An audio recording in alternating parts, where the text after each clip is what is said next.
열어놓을게요. 네.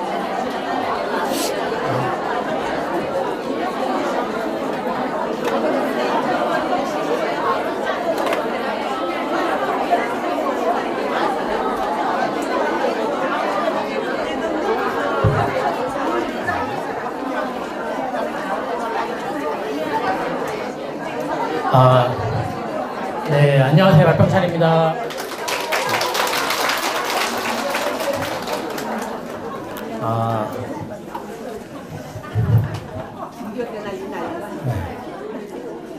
이게 세미나 오실 때는 항상 전화를 꼭 사전 접수를 하고 오셔야 돼요. 그쵸, 이제 대다수가 하셨는데, 저희가 이제 150분에서 200분 예약부터는 이제 끊었어요. 근데 오늘 전화를 안 주시고 그냥 이렇게 오신 분들이 한 150명 되세요. 그러니까 지금 저희 회사가 이게 100평인데 공간이 한 절반 되는데요. 지금 한 350분이 오신 거예요. 그래서 꼭 사전에 예약을 하시고, 그리고 저희가 이 영상을 내일 또 유튜브에 올릴 건데요. 우리 너무 힘든 더운 날씨니까 현장에서 들으시는 게 제일 정확하시겠지만은, 그러니까 뒤에 계신 분들에게 너무 죄송해서 아예 지금 강의장으로 입장을 못하고 계시길래 이제 빵하고 음료수를 제가 돌려드렸는데 너무 죄송하고요. 여기까지 돌릴 엄두가 안 나요. 네. 그래서 우리 직분들께 너무 죄송하다는 말씀 드리고 싶고, 저희가 다음부터 좀 더 면밀하게, 근데 이제 또 전화를 안 주고 그냥 오신 분들에게 돌아가셔야 한다는 말씀을 드릴 수가 없어요. 네. 그래서 이렇게 됐으니까 이제 내용을 잘 전달해 드릴게요. 일단은 용산 얘기를 제가 제 기억으로 한국경제TV에서 방송할 텐데요.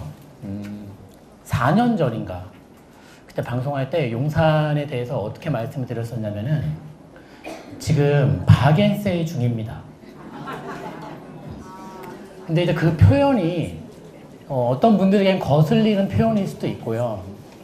또 어떤 분들에겐 와닿는 표현일 수도 있는데, 일단 저는 그렇게 표현을 했었어요. 백화점이 재래시장보다 물건을 싸게 팔고 있다고 말씀드렸었어요. 그 용산이라고 말씀드렸었어요. 그리고 제가 용산에 처음 들어왔을 때가 2005년도거든요. 그리고 용산에 떠난 게 2008년 1월인가 그래요. 그때 떠나왔던 이유는 너무 올랐던 적이 있어요. 정확하게 피크가 언제냐면은 2008년 5월 총선 때입니다. 최고의 피크였고요. 그때 잡으신 분은 아직도 마이너스예요. 아직 회복을 못 하셨어요. 그때 구입하신 분들은 그 고통은 아시는 분만 아세요. 네. 관심이 없으셨던 분들은 모르시겠지만은 아직도 10년 전 시세를 회복 못한 그런 부동산이 많이 있습니다. 용산에는 말이죠. 아파트들은 이제 전고점 회복을 했는데, 아파트가 아닌 뭐 빌라나 이런 거 그때 당시에 좀 비싸게 사셨던 분들은 고생을 많이 하셨습니다. 그리고 그 고생을 하게 된 가장 큰 원인은 이제 서울시에서 야심차게 몰아붙이던 이제 국제업무지구가 좌초라는 표현이 맞죠? 이제 무산되면서 이제 투매 현상이 벌어졌었습니다. 투매 현상이 그냥 막 집어 던진다는 뜻입니다. 근데 이제 그때 당시에 상담할 때도 그 투매 현상이 6개월에서 10개월 안쪽으로 끝날 것이다. 그리고 한 1년 안 되는 기간에 지나니까 저점이 나오더라고요. 그러니까 그때 감정에 욱해서 던지면 안 되는 건데, 이제 완전 고점에서 정바닥에 던지신 분들이 많으세요. 그리고 또 용산에서도 사지 말아야 될 물건이 있는데, 대표적으로 뭐 근생 같은 것들인데요. 그거 사셨던 분이, 한 분은 자살하셨던 분도 계셨어요. 또 그분이 별 대출을 다 쓰셨더라고요. 당시에 막 카드 대출까지 받아서 삼각지에 근생 투자하신 분이 자살하는 경우도 있었습니다. 그리고 뭐 안타까운 일이지만 용산 저기 전면지구 같은 경우에는 국제베이팅 전면지구는 세입자랑 이제 조합 가운데 낀 경찰까지 충돌하면서 안타까운 일이 많았었죠. 지금도 용산은 변화 중에 있는데 아주 초기 시장입니다. 물론 용산역 앞에 홍등가가 있었던 그때를 떠올린다면 뭐 할 말은 없겠지만 2000년 초에 용산에 홍등가가 있을 때 지금은 레미안 주상복합이 들어섰는데요. 거기 땅값이 평당 1000만 원이 안 가야 되었어요. 그 나중에 평당 한 작은 땅들은 2억이 넘게 올랐으니까 굉장한 상승률을 보여줬던 곳이고, 또 용산은 의미하는 바가 여러 가지 있는데 그 중에 하나가 빌라에 대한 인식을 바꾼 지역입니다.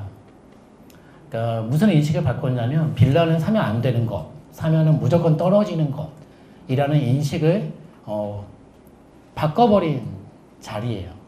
실제로 이제 재개발이 되고 그 소형 조그마한 가구에 있었던 분들이 아파트를 되게 싸게 들어가는 거를 보면서 빌라도 잘 투자하면 돈이 되는구나 라는 인식 전환을 시켰던 지역이 용산이에요. 아무튼 그런데 이 용산에 대해서 제가 이 주제로 강의를 준비한 이유는 용산 개발 계획이 뭐가 있나 이렇게 인터넷에 뒤져보면은 굉장히 많은데요. 그거를 이렇게 한 번에 취합한 자료가 없더라고요. 그래서 취합을 하다 보니까 또 자료도 허접하게 만들면 안 되는데, 이게 지난주에 강의를 이제 못한 이유가 자료가 준비가 다 안 끝났어요. 그러니까 뭐 바쁘기도 하지만은 준비할 내용이 너무 많아요. 그래서 이제 그 완벽하게는 아닙니다. 이게 더 보완될 자료지만은 지금 현재 용산에 있는 그 개발 계획들과 호재들이 어떤 게 있는지를 한눈에 보시기에는 좋은 자료가 아닐까 싶습니다. 보겠습니다. 제가 엑스포 때 강의했던 그 내용 중에 용산이 나오는데 이렇게 표현했어요. 판세를 뒤엎을 단 하나의 도전자죠. 여기서 판세란 이제 강남 신화를 얘기하는 겁니다. 강남 부입회, 그리고 강남에게 대적할 수 있는 곳이 사실 없죠. 우리가 요새 되게 뜨거운 마포도 강남과 비교하진 않아요. 그리고 되게 뜨거운 신길이나 뭐 가재울, 뭐 마곡, 강남과 비교 자체를 안 해요. 그런 분석을 하지 않아요. 필요성을 느끼지 않기 때문입니다. 그런데 강북, 비강남권에서는 유일하게 용산을 우리가 강남과 비교를 합니다. 저는 비교를 떠나서 우리가 부동산 시장에서 많이 쓰는 용어 중에 강남 접근성이라는 말이 있습니다. 얼마나 강남으로 가기 편한가를 나타내는 말이죠. 용산 접근성이란 말이 생길 겁니다. 그리고 판세가 저는 뒤집어질 거라고 봐요. 물론 이건 단기간에 될 일이 아닙니다. 근데 용산에서 물론 시간이 많이 걸리겠지만은 지금 현재 잡혀있는 계획들이 착실하게 진행된다라면, 그리고 착실하게 진행되지 않더라도 결국 진행이 된다라면 강남 밑에 용산이라는 타이틀이 바뀔 수가 있게 됩니다. 그 정도로 좋게 보고 있는 거고요. 용산에 떠났다가 다시 들어온 게 작년 1월 달이에요.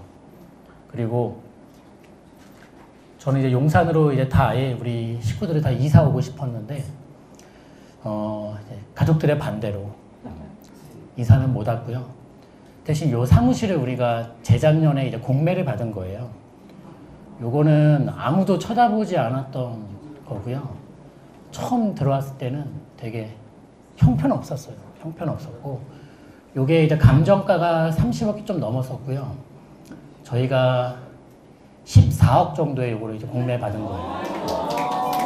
네. 박수 받을 일은 아닌데 이거 박수가 있었어요. 그래서 월세를 내기 싫어서 이거 받은 거고, 누구는 그래요. 용산 띄우기다. 용산 띄우기고, 우리 회사가 용산에 있어서 용산에 띄운다라고 얘기하는데, 저희 회사를 이렇게 오랫동안 지켜보신 분들은 아시겠지만 움직일 자리로 가는 것 뿐입니다. 제가 상계동에 가서 상계동을 띄울 수 있겠습니까? 그리고 여기서 제가 용산 좋다라고 아무리 외쳐봤자 메아리도 오지 않습니다. 네. 그래서 어떤 분들은 전문가들이 말하는 게 시장에서 엄청난 영향을 미친다고 생각하시는데 그 시청률 1%도 안 나오는 방송이에요. 그러니까 너무 그렇게까지 확대해서 하실 필요는 없습니다. 다만 이 자리에 모이신 분들이 용산에 대해서 한번 정확하게 짚어볼 수 있는 그런 내용이었으면 좋겠습니다. 일단은 우리가 부동산과 연관지는 말씀을 안 드릴 수가 없겠는데 집값이 오르는 지역들의 기본적인 특징이 있습니다. 집값이 잘 오르는 지역들에 일단은 교통망이 확충되는 곳들이죠. 교통망이 확충되고 또 기업들이 많이 들어와서 일자리가 증가하는 그런 지역들이겠죠.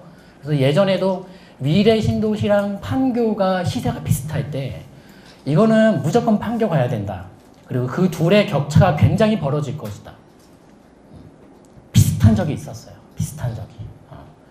근데 결국은 위례가 더 새 아파트고 판교가 더 낡은 아파트지만은 격차가 벌어지는 이유는 뭐겠습니까? 일자리입니다.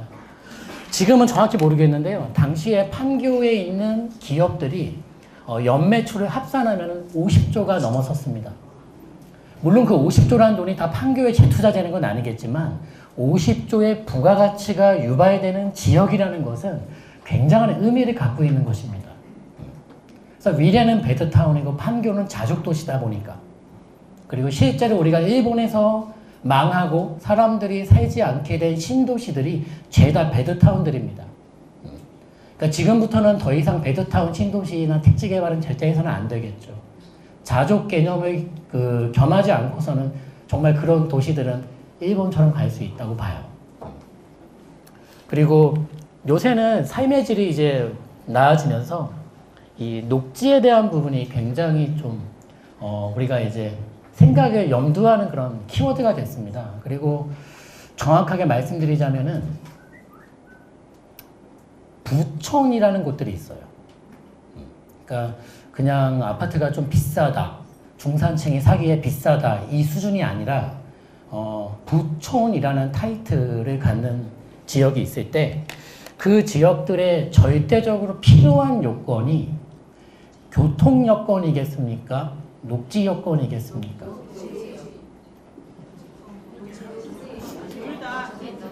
아니, 하나를 택하라면 말입니다.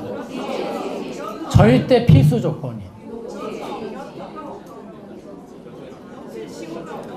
그러면 지금 현재 서울 시내에 쿼트러플 역세권이 3군데가 있거든요. 왕십리역, 서울역, 공덕역. 부천입니까? 그러면 3호선 압구정역이 생겨서 압구정동이 부촌이 된 겁니까?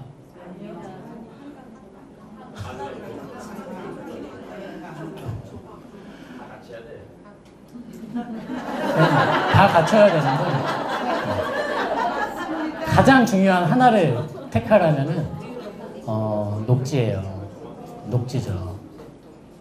그래서 제가 평창동 사례를 한번 얘기 드렸던 것도 이따 신분당선 얘기할 때 말씀 잠깐 드리겠지만 지하철 개통을 반대하는 동네도 있었습니다. 세상에 그런 동네도 평창동이 반대했습니다. 네. 그 상명초 앞에 신영삼거리에 신분당선역 만들지 말라고 반대했었습니다. 동네 시끄러워지는 게 싫다는 이유로.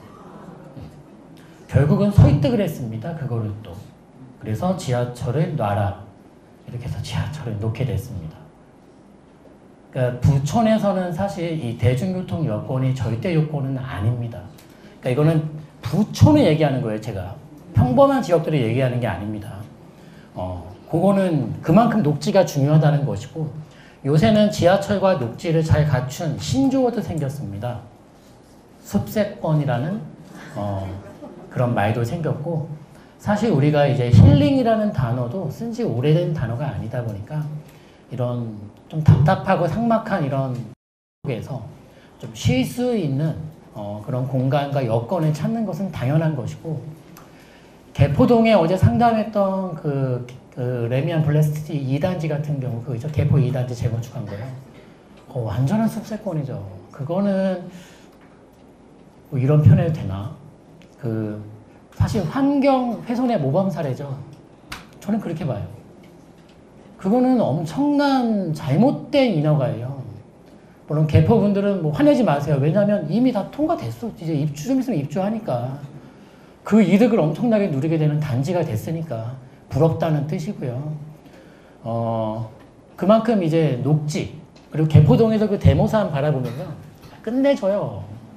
사실 뭐 강 안 부럽습니다. 그 조망은요. 네. 근데 이제 바라만 보는 게 아니라 바로 옆에 가서 녹지로 둘러싸고 있으니까요. 거기 아파트가 이렇게 삐죽고 올라왔다가 생각해 보세요. 기가 막힌 거죠, 뭐. 네. 더 오를 거예요, 그것도. 지금 30평대 한 21억, 22억 가던데 더 오를 거예요. 그리고 또 이제 좀 열악한 지역이 있으면 지속적으로 정비를 해서 이제 개선시키는 것도 그 동네 부동산 가격 형성에 영향을 미치는데요. 대표적인 이 노후 지역의 정비로 인해서 많이 오른 지역은 일단 마포라든지 가재의 신길, 뭐 이런 지역들을 꼬집지 않을 수가 없고요. 마포가 가장 돋보이죠. 마포는 정말 그 재개발의 위력을 실감하게 해주는 그런 사례입니다. 이제는 완벽하게 중산층 그리고 중상위층 지역으로 타입바꿈이 돼버린 상태고요. 그리고 이런 식으로 가면은 또 인구 증가의 지역들, 이거는 이제 일자리랑 연동되는 내용이고 결국 이런 곳들이 주택 수요가 늘더라. 그리고 여기서 말하는 주택 수요란 단순하게 매매 수요뿐만이 아니라 임차 수요도 늘더라 라는 것이죠. 그러면 큰 녹지가 생기겠고 큰 업무타운과 일자리가 생기겠고 광역 교통망이 계속적으로 들어올 곳들. 그래서 이거를 하나로 요약하면은 지금 현재로서는 용산밖에 거론할 곳이 없다 라는 거죠. 아직 갖춰져 있지 않은 지역들 중에서 말입니다. 보죠. 목차는 이제 용산의 입지, 그리고 용산구 핵심 호재 분석인데요. 내용이 좀 많아요. 현재 이제 요약한 거는 16개의 이슈를 준비해 봤고요. 뭐 용산공원, 용산국제업무지구, 그 다음에 이제 용산공원 주변에 그 지원시설 부대 있습니다. 이제 캠프킴 유엔사 수동부 부지. 전자상가 재생사업 들어가고 현대차구로 복합단지 추진하고 GTX는 A 노선과 B 노선이 들어오죠. 신분당선 연장으로 강남에서 들어오고요. 서울역 마스터 플랜은 이번에 좀 말이 있죠. 아무튼 GBC 글로벌 비즈니스 센터랑 1호선 지하화 호재가 있고요. 노드일섬 특화공건 조성 사업이 있습니다. 그리고 한남 뉴타운 사업이 있고 최근에 이슈가 됐던 나인원 한남도 좀 눈여겨서 여러분들이 좀 관심 가져볼 만한 내용이 되겠고, 이태원로 지구단위 계획, 그 다음에 용산 지구단위 계획, 후암동 특별계획구역, 효창동 재개발, 서부이촌동 개발. 동부이촌동 재건축은 뺐어요. 그거 뺐고 나중에 또 말씀드릴 날이 오겠죠. 이렇게 있는데 이제 요 내용들을 마지막에 유망 투자 지역 분석 이렇게 해서 정리를 해볼게요. 먼저 용산 입지는 다들 잘 알고 계실 거라고 보는데요. 서울시 그 도시기본계획 2030 계획에 보시면 이렇게 핵이라고 표현할까요? 핵이 아니고 뭐 도심, 3도심이죠. 이렇게 강남, 여의도, 영등포, 도심 이렇게 이제 3핵이 있고요. 그 가운데 용산은 핵은 아니고 부핵, 부도심이죠. 부도심.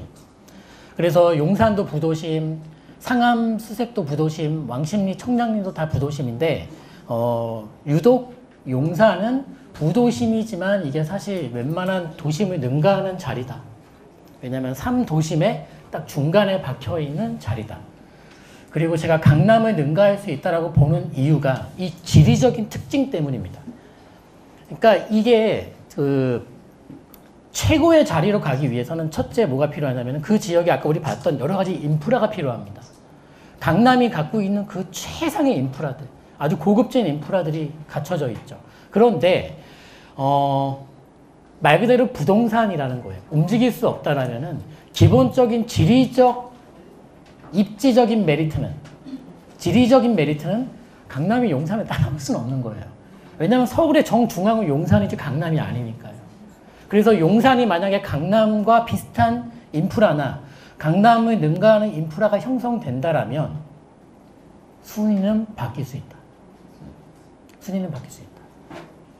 물론 강남 분들 들으면 콧방귀도 안 끼시겠지만 저도 강남에 살고 있지만은 강남 외치는 게 더 촌스러운 일입니다. 세상 바뀌는 걸 모르는 일입니다. 제발 그 울타리를 나와서 성수동도 가보시고 합정동도 가보시고 좀 다녀보셔야지 알아요.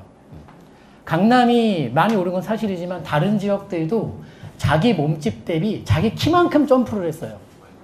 네. 물론 강남보다 높게 터치는 못하겠지만 말입니다. 세상 바뀌는 걸 아셔야 됩니다. 그래서 강남 외치는 그런 촌스러운 생각을 용산의 계기로 좀 바꿔보실 필요가 있지 않나 싶어요. 자, 핵심 호재 분석 들어가겠습니다. 먼저 용산구는 서울의 센터예요. 서울의 센터고 여기서 이제 진행되는 개발 호재들이 뭐가 있나 하나씩 보겠습니다. 첫 번째는 서울의 중심 용산에서도 용산의 또 센터, 거긴 용산공원 사업이 준비하고 있죠. 그 다음에 남산이 있습니다. 남산은 정확하게 딱 대각선으로 자르면 절반은 용산구, 나머지 절반은 중구에 속합니다. 그래서 남산이 중구에만 속했다고 생각하는 분들 계신데 남산은 정확하게 두 행정구역에 걸쳐 있고요. 그리고 이게 현실성은 있을지 없을지 모르겠지만 남산과 용산공원은 녹지축으로 연결시킬 예정이 있습니다. 그렇게 계획은 잡혀져 있고요. 일단은 국가 계획이 그렇다는 소리입니다. 그 다음에 용산공원 주변으로는 첫 번째 게 캠프킴 자리고요. 두 번째 게 이제 유엔사, 그 다음에 밑에 수송부 이렇게 지원시설 부지가 있고, 그 다음에 용산공원 서측편으로는 용산 지구단위 계획이 잡혀져 있고요. 이 지구단위 계획 맨 위에 보시면은 후암동 쪽에 특별계획구역이 잡혀 있습니다. 특별계획구역이 잡혀 있고요. 그 다음에 용산공원 서쪽편으로는 효창공원역을 중심으로 해서 효창동 재개발 구역들이 이게 세 군데가 있고요. 그 다음에 지구단위 계획들 중에서는 요 전자상가 재생사업이 있습니다. 전자상가 재생사업은 지금 4차 산업 혁명 거점지로 육성하자. 이게 지금 서울시에서 나오는 행정적인 의견이고요. 그 다음에 이 지구단위 계획 서쪽 편으로는 이제 현대차 그룹에서 복합단지 조성하겠다고 이제 현재 서울시에게 이제 인허가는 다 올려놓은 상태고요. 한 48층 정도의 그런 현대차 본사가 아니라 현대차 이제 사옥과 더불어서 여러 가지 업무 시설 공급 계획이 있고요. 그 다음에 국제 업무지구죠. 제일 시끄러운 계획이죠. 국제 업무지구 자리가 저쪽에 위치를 하고 있고요. 그 다음에 그 아래쪽 한강변 쪽으로는 서부이촌동 이제 계획이 잡혀져 있습니다. 서부이촌동은 지금 현재 한강변 쪽에 아파트, 병풍 아파트들은 일단 빠져 있는 거고요. 그 뒤편에 노후주택가들 이제 잡혀 있습니다. 요것도 괜찮은 곳들이 호재고요. 또 이태원 쪽으로 넘어오면 이태원 지구단위 계획이라고 이제 이태원 상권과 관광 이런 것들을 좀 부각시키는 그런 지구단위 계획 손보고 있고요. 최근 일이죠. 그 다음에 이제 한남 뉴타운이죠. 얘는 용산공원 동측편에 담당하는 사업입니다. 용산공원 동측편에 담당하는 사업이고, 그 다음에 뭐예요? 나인원 한남. 요게 이제 최근에 좀 이슈를 끌었던 사업인데 저게 무슨 사업인지 이따가 또 알아보겠고요. 그 다음에 용산공원 남쪽은 이제 동부이촌동과 서빙구동이 커버를 하고 있습니다. 그래서 저쪽은 재건축할 수 있는 건 재건축을 하고, 또 리모델링 수직 증축할 것들은 지금 통합 리모델링 수직 증축하겠다고 주민들, 이 단지 대표들이 나와서 이제 앞장서고 있는 단계고요. 그리고 용산에서 이제 동작구로 넘어가는 한강대교 쪽에 있는 우리 이제 노들섬 말도 많고 탈도 많은 노들섬, 서울시장 바뀔 때마다 뭐가 바뀌는 노들섬, 그 노들섬 개발이 서울시가 아주 조용하게 밀어붙이고 있죠. 아주 조용하게 밀어붙이고 있고 말이 좀 많은 상태입니다, 지금요. 그 다음에 또 뭐가 있나? 그 다음에 저 위쪽에 서울역 마스터 플랜, 서울역 마스터 플랜 있죠. 저기는 이제 글로벌 비즈니스 센터, 그러니까 업무 중심으로 개발하고 판매 시설, 상업 시설, 그리고 이제 각종 환승 체계, 재정비 이런 이제 계획을 담고 있는 사업이 있고요. 그리고 이 서울역에서 용산역으로 이어지는 요거는 이제 이제 그 1호선 철길 옆에 이제 밖에 나가시면 여러분들 회사 강의 끝나고 나가시면은 바로 눈앞에 보이는 그 아름다운 철길이 있죠. 그 철길을 지하화 시키겠다라는 내용입니다. 그래서 1단계로는 서울역부터 이제 우리 여기 지금 뭐예요? 남영역 지나서 용산역까지 요거를 먼저 하고 그 위에다 뭘 만들겠다는 그런 내용들이 1호선 지하화 사업입니다. 결국에는 노량진역까지 다 지하로 묶겠다는 것이죠. 이제 보기 흉하고 자꾸 단절 효과가 나오니까요. 그 다음엔 강남에서 이제 뭐가 올라옵니다. 이게 이제 신분당선이죠. 신분당선은 용산역으로 들어옵니다. 그리고 이제 상세 정거장에 대해서는 지금 국토부에서 정한 내용과 또 주민들의 어떤 민원과 좀 차이는 있습니다만은 아무튼 용산역은 확실하게 이제 신분당선이 들어오고요. 그리고 그 신분당선이 위로 저 삼성까지 또 치고 올라가게 됩니다. 저게 신분당선 북부 연장 사업이 이제 잡혀져 있는 계획이고요. 그 다음에 용산역으로는 인천공항철도가 들어옵니다. 지금은 인천공항철도가 서울역으로만 빠지는데 요게 이렇게 용산역도 인천공항철도를 주겠다라는 것이고, 인천공항철도가 굉장히 유용한 지하철이에요. 왜냐하면 해외 출국하시거나 이렇게 공항 가실 때는 이거 타면 진짜 너무너무 좋죠. 용산역으로 들어오는 계획이 있고요.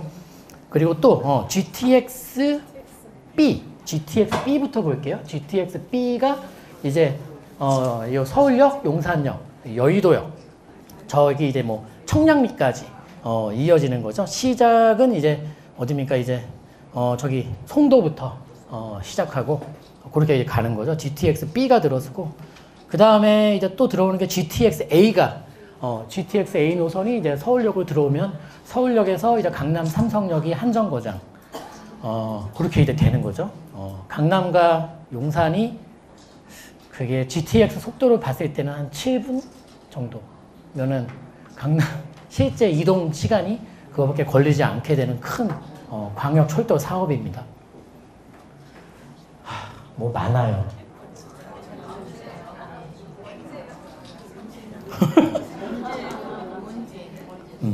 그걸 내가 알면 여기 안 있죠. 딴 일 하고 있겠죠. 아무튼 이래요. 그래서 거의 지금 일단 용산에 대해서 먼저 아셔야 될 내용은, 첫째, 용산은 빈틈이 없다. 빈틈이 없어요. 물론 빈틈은 있지. 지금 색깔 안 칠해진 것들이 빈틈이에요. 그리고 저 색깔 안 칠해진 자리에 주목하시는 게 나실 수도 있어요. 네. 그 빈틈이 없고, 첫째 또 무슨 특징이 있냐면, 둘째, 용산은 사유지가 적어요. 그러니까 공적인 토지가 많다는 소리예요. 구 자체적에 있는 땅들을 봤을 때. 당장 용산공원 땅만 보고 국제업무지구 땅만 봐도 용산에는 공적인 토지가 많습니다. 사유 토지가 적습니다. 세 번째 특징은 용산은 아파트가 너무 부족합니다. 아파트가요. 그러니까 사유재산도 적은데, 사유지도 적은데 그 사유지에 들어서 있는 아파트가 너무 적어요. 용산에 있는 아파트 이름 여러분 그냥 A4 용지에 적다 보면 끝나요. 많지도 않아요. 그런 상황인가를, 이게 큰 그림을 이해하시라는 거고요. 지금부터 하나씩 이제 보죠. 먼저 용산공원부터 보겠습니다. 용산공원부터. 제일 중요한 사업이죠. 지금 지도에서 보시는 것처럼 용산공원을 둘러싸는 거예요. 저게 핵심이에요. 국제업무지구의 핵심이 아니라 핵심은 용산공원이에요. 용산공원. 먼저 보면은 우리 아까 말씀드린 부촌 형성의 절대적 조건은 역세권보다는 녹지여건이다. 그리고 그냥 제가 강남에 있는 테헤란로 위쪽에 있는 뭐 도산공원, 청담공원, 뭐 이런 학동공원과 비교를 해드렸지만은 그냥 게임이 안 되죠. 게임이 안 되고 엄청난 면적이고요. 그리고 두 가지에 놀라는 거예요. 일단 첫 번째 지리적인 입지, 자리에 놀라는 거고, 두 번째는 면적에 놀라는 거고요. 그래서 요거는 용산 투자할 때 필요한 게 세 가지가 있다고 봐요. 첫 번째 뭐가 필요하냐면 당연히 돈이 필요하겠죠. 돈이 있어야 뭐 살 거 아닙니까? 두 번째 필요한 거는 시간이 필요해요. 시간적인 여유 없이 이거 달려드는 건 저는 반대할게요. 그리고 부동산이 어려운 건요, 여러분, 이게 오를 때 매년 균등하게 올라주지 않습니다. 예를 들면 내가 뭐 5년 목표로 뭔가 투자를 했는데 4년 동안 가만히 있다가 마지막 그 1년 동안에 5년치가 한 번에 오른 일이 많습니다. 그리고 5년치 이상 올라버린 일은 더 많습니다. 그러니까 시간에서 여유롭지 않으시면은 용산에 있는 이 장기 개발 계획들을 초조하게 기다리실 거예요. 무리해서 투자하시면요. 그러니까 세 가지가 필요해요. 첫째, 돈. 너무 당연한 얘기고. 둘째, 시간. 셋째는 뭘까요? 네? 그거는 2번이죠. 시간이죠. 셋째는 뭐가 필요할까요? 그렇죠. 상상력이 필요해요. 어떻게 하셨어요? 이게 상상력이 왜 필요하냐면은 지금 용산에서 진행되는 이런 사업들이 우리가 본 적이 없어요.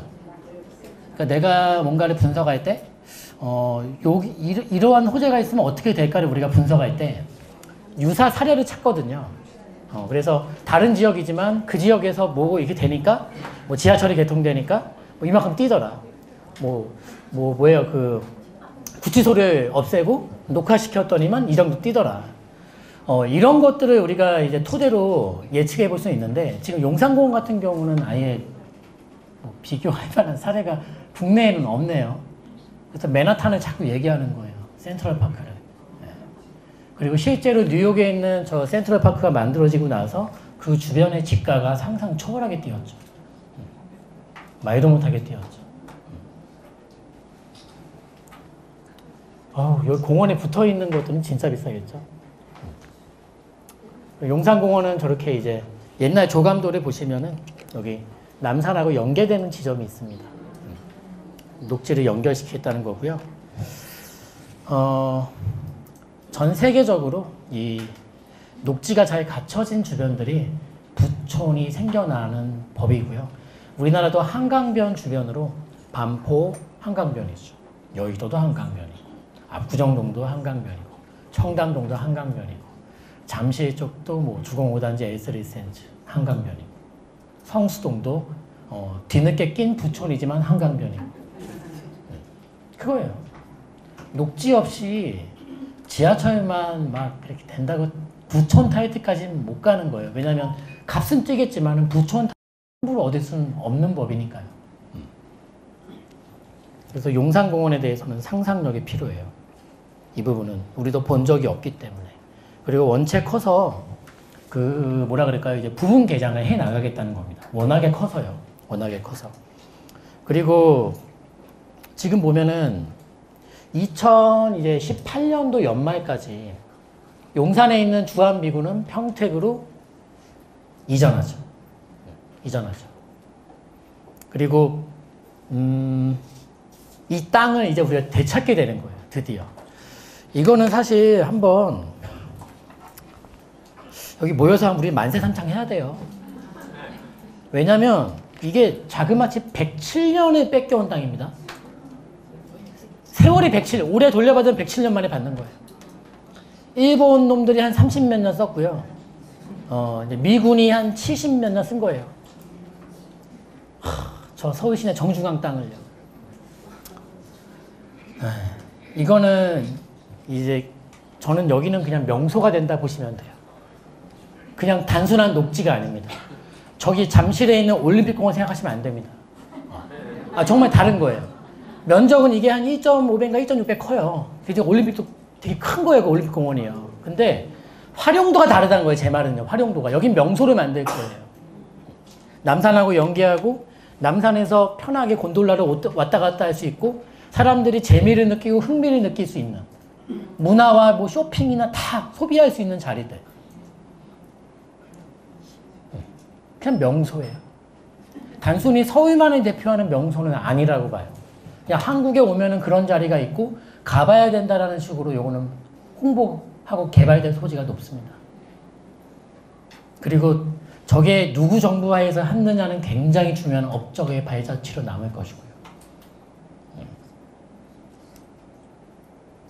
저번에 이제 집에 가는데 반포대교 건너는데 그 음악 분수가 막 나오더라고요. 난 그거 볼 때마다 오세훈 서울시장 생각이 나. 네? 이게 무서운 거예요, 여러분, 지금요. 발자취는 업적을 남기자 안 남기자는 되게 중요한 거예요, 여러분, 이게. 그러니까 지금 현 서울시장의 행보도 그렇고요. 네?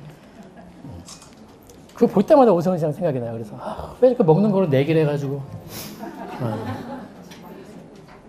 그렇죠, 아무튼. 그래서 용산공원에 대해서는 더 가다듬는 내용도 많을 것이고 이렇게 봐요. 김현미 장관의 멘트로 인해서 용산 개발은 어렵다라고 생각하시는 그런 철부지 같은 생각 하십니까? 내가 볼 땐 철부지예요. 그리고 그 한마디에 막 휘둘리는 분들 절대 돈 못 벌어요, 여러분. 네.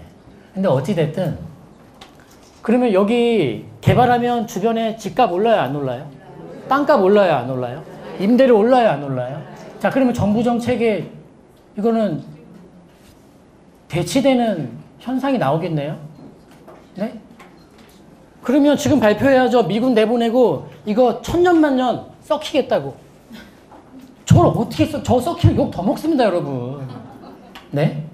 그리고 만약에 용산 이 지금 107년 만에 돌려받는 땅을 개발시킨다고 했을 때 왜 지역 특혜를 주냐? 이걸 제가 볼 땐 비난할 일은 아닌 것 같아요. 왜 용산에 그런 큰 공원을 만들어주냐? 우리 동네에다 좀 해주지. 이렇게 지역 이기주의로 모일 일은 아닌 것 같아요. 이 자리가 상징하는 바가 큰 자리란 말이에요, 지금요. 그리고 우리가 식민지도 아니고 어떻게 나라 땅 정가운데, 수도 정가운데 땅, 저 큰 땅을 이렇게 100년 넘게 우리가 못 써서 되겠습니까? 네? 이건 잘못된 거. 이거는 정치 색깔을 떠나서 빨리 받아야 되는 게 맞죠. 그래서 일단은 1차적인 업적은 박근혜 정부가 이제 많이 내보낸 거예요. 평택으로 많이 내보냈고, 지금 나머지를 이제 문재인 정부가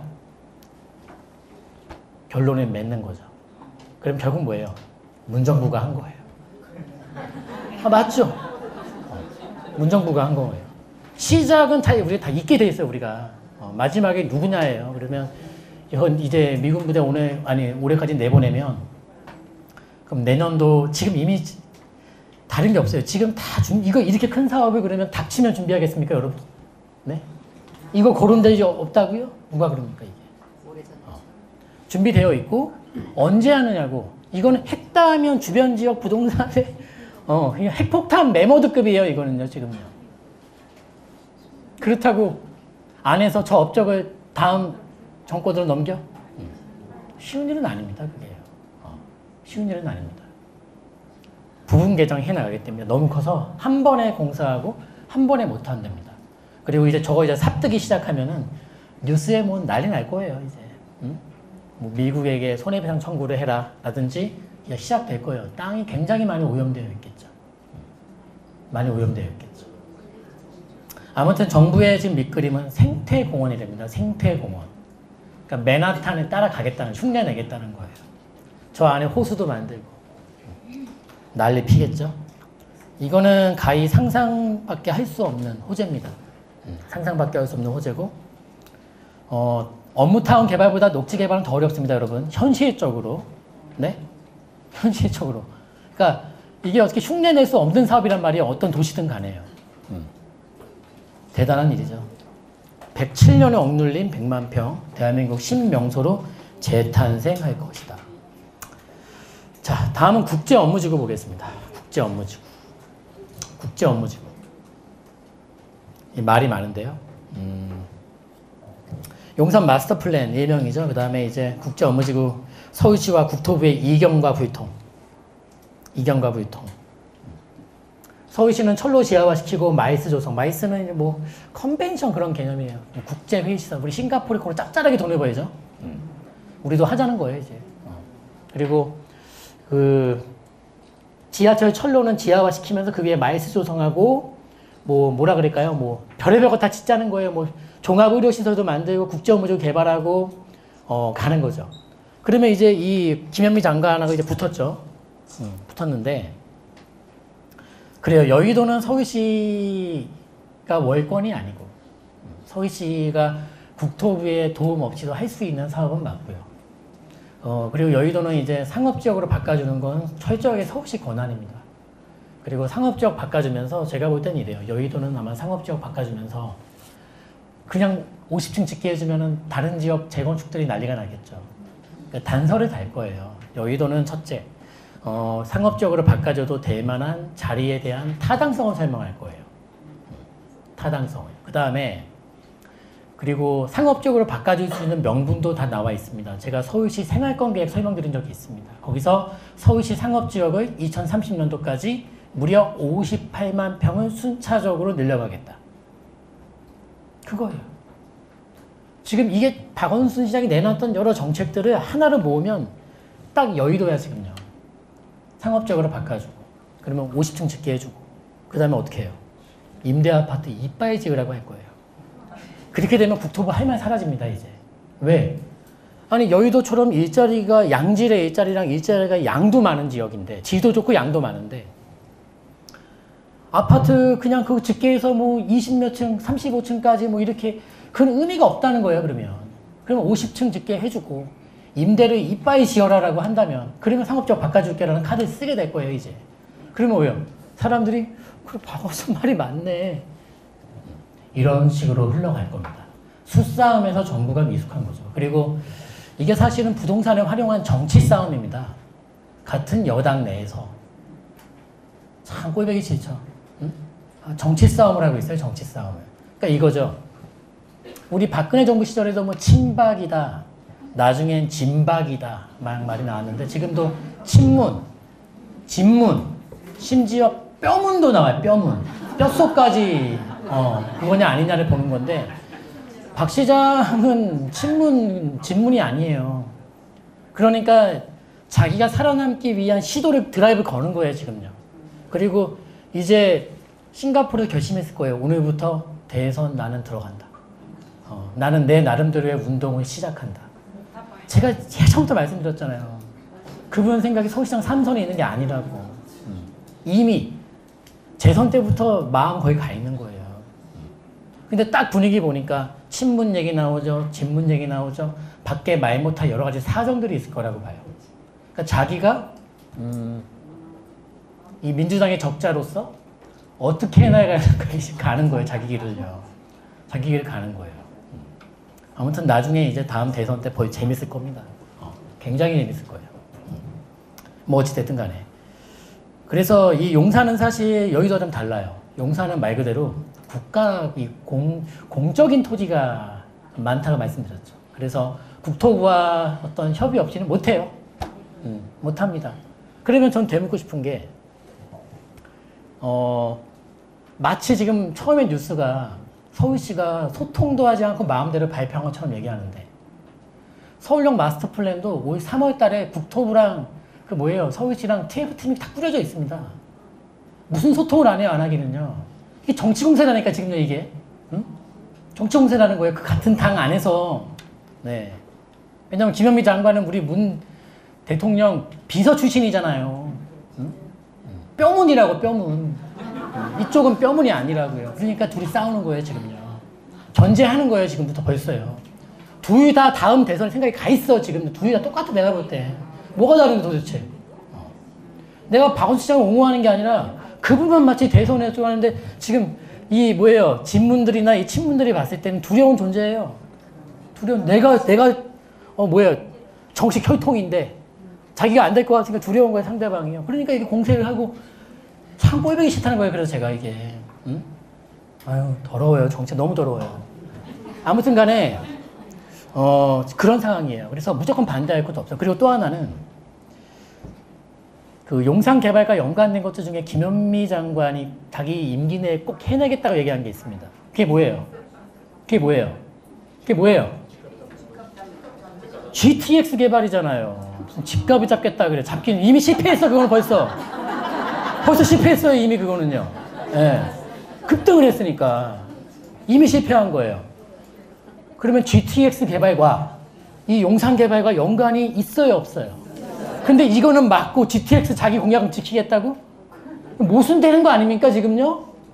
말도 안 되는 소리 하는 거예요, 지금요. 다 놀아나고 있어, 사람들이 지금. 다 놀아나고 있어요. 그리고 이제 오세훈 서울시장 시절에 이제 자초됐던 가장 큰 원인은, 그 전에, 이 국제업무지구가 왜 시작했을까? 이걸 아셔야 돼요. 국제업무지구 땅 소유자가 누굽니까? 네. 코레일 거죠. 코레일. 근데 코레일이 영업활동으로 아무리 열심히 일을 해도 자꾸 부채가 쌓여가는 거예요. 부채가 많아서. 적자가 나는 거예요. 코레일 사장은 아무리 자꾸 유능한 경영인으로 바꿔봤자 부채가 줄질 않는 거예요.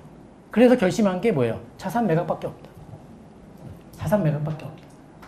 근데 코레일이 다행스럽게도 좋은 자산이 엄청 많아요. 좋은 땅 다 갖고 있어요, 그냥. 곳곳에. 근데 이제 제일 크고 가장 비싼 땅이 뭐냐? 국제업무지구죠. 정비창 땅. 부지죠. 그래서 시작한 일이고요. 그러면서 이제 2013년도 때 이제 제대로 2008년도부터 왔던 서브프라임 여파로 너무 침체된 글로벌 경기 속에서 이게 좌초되고 맙니다. 그리고 이제 더럽게 소송전에 붙기 시작하고 1심, 2심 다 코레일이 승소를 했죠. 그 상황이고, 또 오세훈 서울시장은 국제업무지구만 개발하는 게 아니라 앞쪽에 서울촌동을 흡수해서 같이 하자. 그게 이제 통합개발이고요. 지금은 그게 아니라 분리개발로 바뀐 거고, 서울촌동은 서울촌동대로 박 시장은 분리하겠다. 국제업무지구만 건드리겠다. 계획은 서울시가 이제 마스터 플랜을 세울 건데, 원래 이게 1월 달에 발표한다 그랬어요. 근데 갑자기 3월이래. 근데 갑자기 6월 지나서래요. 이게 뭐냐? 선거 전에 모든 발표를 막아놨다고요. 이번에 여당은 굉장히 체계적으로 움직였다고요. 집값 상승을 부추기거나 자극할 만한 아무 행동도 하지 말라는 지침이 난 나왔다고 봐요. 그러니까 뭐예요? 2주도 무조건 늦죠. 분양해야 되는데 우리 뭐예요? 허그에서 무조건 뭐예요? 막 분양가 억 눌러버리니까 어때요? 분양 못해. 그럼 자연스럽게 하반기로 오는 거예요. 지금 대표적인 게 청량리. 예? 분양가를 너무 눌러버리니까 그는 콜을 받을 수가 없어요. 조합에서. 그러니까 뭐예요? 분양도 연말로 늦죠. 다 선거 이후로 늦죠. 2주도 늦죠. 개발계획 발표도 늦죠. 그러니까 지금 하반기에 나올 게 되게 많아요. 지금은 정신이 하나 없을 거예요. 이제. 저기서 이주하고 있고 여기 분양하고 있고 여기 뭐 발표하고 있고 난리 납니다. 이제요. 아유, 진작 좀 하지 그냥. 그거 발표한다고 해서 안 뽑아줄 것도 아닌데, 네? 뭐 선거 이후로 다 늦춰놓고 자꾸 뭐라 하니까 이렇게요. 그래서 서울시와 국토부는 지금 정치적인 싸움을 하고 있는 거고요. 그냥 니들 잘났다라고 하고 얘기하고 싶은데 제발 국가적인 피해가 없도록 또 서울 시민 및 국민들에게 피해가 없도록 해줬으면 좋겠어요. 그리고 용산 국제업무지구는 말 그대로 하고 안 하고의 문제가 아니라 코레일 어떻게 하고 싶으면 할 수밖에 없는 사업입니다. 코레일 부채의 심각성에 대한 뉴스 보도는 나오지도 않아요. 네. 왜냐하면 엄청난 불안감. 야, 대한민국 공기업이 부도날 수 있다는 불안감. 진행될 사업입니다. 옛날의 조감도죠. 이건 미친 거죠, 이거는. 아이고, 왜 이렇게 그림을 크게 그렸을까요? 적당히 좀 하지. 그래서 과거의 그 조감도인데, 뭐 어마어마해요. 어마어마합니다, 진짜. 당시 사업비가 31조였고 31조면 신도시를 몇 개 만드는 돈인데 저기다 퍼붓는 거였죠. 어마어마한 사업이었고 거의 용산 국제업무지구의 문제점 중에 하나가 정말 너무 업무 중심의 개발이에요. 무슨 소리냐면 여러분들이 판교에 갔는데 아파트가 없이 직장만 있다고 생각해보세요. 삐띵하고. 여의도에 갔는데 주택 공간이 너무 없어. 집이 없어, 예를 들면. 일자리 엄청나게 많은데. 용산 국제업무지구는 말 그대로 업무 개발이에요. 업무 개발. 그러면 우리가 신도시 계획을 짤 때도 업무 타운을 조성하고 주거 타운 조성하면서 이제 비중을 이제 체크하는데 용산 국제업무지구 갑자기 만들어지게 된다면은 그 업무에 상응하는 주택을 어디서 공급하죠? 네? 무슨 수로 공급하죠? 그래서 전 오세훈 서울시장의 국제업무지구 계획은 그 국제업무 뒤편에 이 노후주택가들을 싹 다 밀고 아파트화 개발시키자. 그 얘기가 괜히 나온 게 아니라 이거에 상응하는 주택 공급이 있어야 될 거 아니에요. 그러면 주택 공급도 없이 저렇게 큰 업무타운만 지으면은 여기 원룸 한 받을 거예요, 월세. 봐요, 진짜로. 지금 여기 원룸 50동 못 받거든요? 50 바트가 말까요, 용산에? 50동 못 받아요, 지금요. 한 45만 원 받을 거예요. 150 받을 거면 나중에. 공간이 없는데 일자리 늘고 사람 미어 터지고 그렇게 봅니다. 그래서 코레일의 부채 해결을 위한 자산 매각 목적으로 시작된 사업입니다. 용산 및 주변 지역 부동산 시장에. 자, 봐요. 이게 용산에서의 파급으로 끝날 일이 아니에요. 네. 요 붙어 있는 지역들 건너편에 동작구, 옆에 마포구, 여의도랑도 다 주고받을 거예요. 가까우니까. 여기 딱 용산에만 호재다? 누가 그럽니까? 너무 큰 사업이에요. 너무 큰 사업입니다. 그 다음에 캠프킴 유엔사 수송부인데 얘네들은 기본적으로 좀 오래 걸리겠죠. 여기서 땅이 이제 민간에게 낙찰이 된 땅이 유엔사 부지가 있는데요. 일단은 보면은 용산공원을 둘러싸고 있고 이제 복합시설 조성지구라 그래서 캠프킴, 유엔사, 수성구 땅이 있고 유엔사 땅이 이제 11 건설이 낙찰을 받았죠. 그리고 나머지는 좀 걸릴 거예요. 캠프킴도. 캠프킴은 여기 나가시자마자 철길 건너편이 캠프킴 자리예요. 업무 조성입니다. 업무 조성. 캠프킴을 먼저 보면은 대지가 14,000평 되고 여기는 기본 컨셉이 업무와 상업, 이제 판매 시설 이런 걸로 가는 거였고 우리 최경환 부총리 시절에 여기가 그 입지규제 최소지구로 지정하겠다 라고 해서 이제 실무에 임하다가 이제 탄핵 맞이하고 정권 바뀌면서 지금 여기 그 입지규제 최소구역 적용을 위한 용역 발주를 아직 못했어요. 근데 그거는 여기 지금 뭐 조사할 게 많은데 미군 떠난 후에 시작할 수 있답니다. 미군 떠난 후에. 그래서 시간은 좀 걸릴 거고요. 요 자리 자체가 지금 서울역과 용산역 딱 가운데 중간 자리거든요. 서울역과 용산역을 연결해주는 좋은 자리고, 거의 여기는 주상목화 이런 것보다는 다 업무타운 개발할 겁니다. 다 업무예요. 업무. 그 다음에 유엔사 용지는 용산공원 동측편입니다. 한남동 쪽이죠. 요쪽은 11 건설에서 1조 500억에 낙찰을 받아서 이제 아파트도 짓고 오피스텔 짓고 오피스 빌딩 호텔 뭐 판매 시설 이런 쪽으로 이제 개발이 될 예정이고 상업 용지입니다. 용적률은 600%. 그리고 용산공원 동측편에 이제 고급 주거화를 만드는 기폭제가 될 것이다. 자, 여기서 보면요. 자, 용산공원을 가운데 두고서 동쪽하고 서쪽의 차이를 아시겠습니까? 네? 동과 서의 차이를 아시겠어요?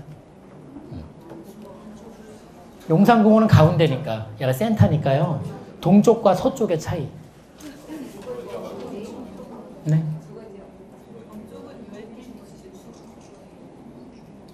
그래요. 서쪽 편으로 업무타운, 국제업무지구 있고, 동측 편으로 한남뉴타운을 비롯해서 주거타운인데, 서쪽에도 주거타운이 있거든요. 서쪽에도 주거타운이 있지만, 동쪽은 부촌을 좀 능가하는 것 같아요. 그냥 일반 부촌은 아닌 것 같아요. 요 격차가 국제업무지구가 만들어진다고 해도 어느 정도 영향은 받을 겁니다.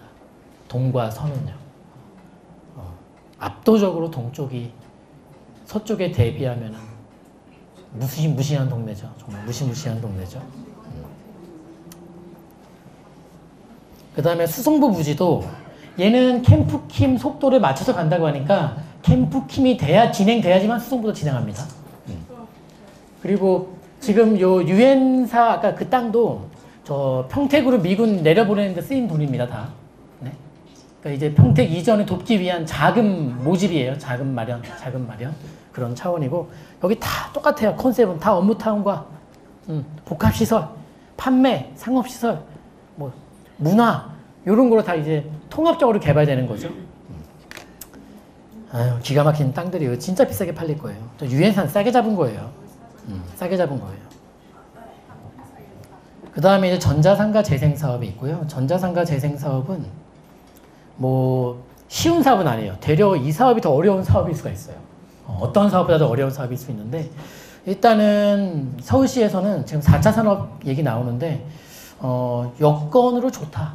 지리적으로 좋고 그리고 젊은 층들 유입하기 좋은 자리고 뭐 계속 극찬을 하던데 일단은 용역은 발주된 상태예요. 어떻게 될지는 한번 지켜보실 만한 필요가 있다라고 보여지고 용산 전자상가는 투자하지 마세요. 그러니까 고생하십니다. 그거 지금 오래전에 투자하셔서 물 먹고 계신 분들 많으신데 일단은 사업 자체가 이게 권리관계가 너무 많아요. 너무 많아서 복잡하니까 함부로 덤비지 마시고 잘하면은 뭐 대기업에서 한 번에 일괄 매수하는 전략이 제일 좋은 방향이 아닌가 싶어요. 이거 조합 결성해서 가면 되게 복잡할 겁니다. 이건 투자용으로 보지는 마십시오. 그 다음에 이제 현대차그룹 복합단지는 국제업무지구 서측편입니다. 여기는 48층으로 현대차 사업, 그 다음에 복합단지, 업무시설과 호텔 이런 게 들어서고요. 용산구청장이 굉장히 야심차게 여기를 서부권의 랜드마크로 만들겠다. 이렇게 이제 발표를 해놨죠. 근데 여기가 좀 용산에서 음산한 지역이거든요. 음산에요. 가시면은 좀 밝아지지 않을까. 뭐가 삐죽 뭐 하나 올라올 만한 그런 자리이다. 이렇게 현대가 가겠다고 하는 것이고 현대차에서 현대차 부동산 잘해. 그 다음에 GTX예요. GTX 중요하죠. GTX 엄청 중요하죠. 지금 보시면 GTX A, B, C 세 개 노선이 있죠. 그 중에서 용산과 관계 있는 GTX는 GTX A와 GTX B예요. A와 B인데 그 A 노선은 서울역만 정차하고요. B 노선은 용산역, 서울역 둘 다 정차를 합니다. 그렇게 되고 A 노선은 연말 착공 예정이에요. 올해 연말에 착공 예정이고요. 그러면 공사 한 4년에서 좀 늦어지면 5년 걸릴 것 같고요. 그리고 B 노선은 예비 타당성 결과가 연내에 발표합니다. 그리고 C 노선은 요거는 이제 내년으로 예타 결과는 내년도로 이제 넘어갑니다. 그리고 GTX가 이제 들어오면은 이거는 혁명이에요, 혁명. 그리고 이 GTX에 대한 그 부동산에 미치는 효과도 내가 감히 말씀드린다면은 상상력이 필요합니다. 이거 지금 뭐 9호선 급행하고 차원이 다른 거예요, 지금요. 아예 차원이 다른 거예요. 비교가 안 돼요. 여태껏 어떠한 지하철도 이 GTX랑은 게임이 안 돼요, 여러분. 그 이상이에요, 무조건. 그러면 이제 용산역에서는 여의도역이 한정거장이고, 서울역은 강남 삼성역이 한정거장이고, 옛날에 이제 2015년도 때 여의도에서 강의할 때, 그땐 강의 여의도에서 했었죠, 맨날. 대곡 추천드렸었죠, 대곡. 대곡에서 불을 뿜을 겁니다, 이제. 불을. 이 외에도 관심 가질 곳이 많아요, GTX는 아직도. 이 노선 못 외우시는 분은 심각한 분들이세요. 이거 외워야 돼요, 진짜 여러분.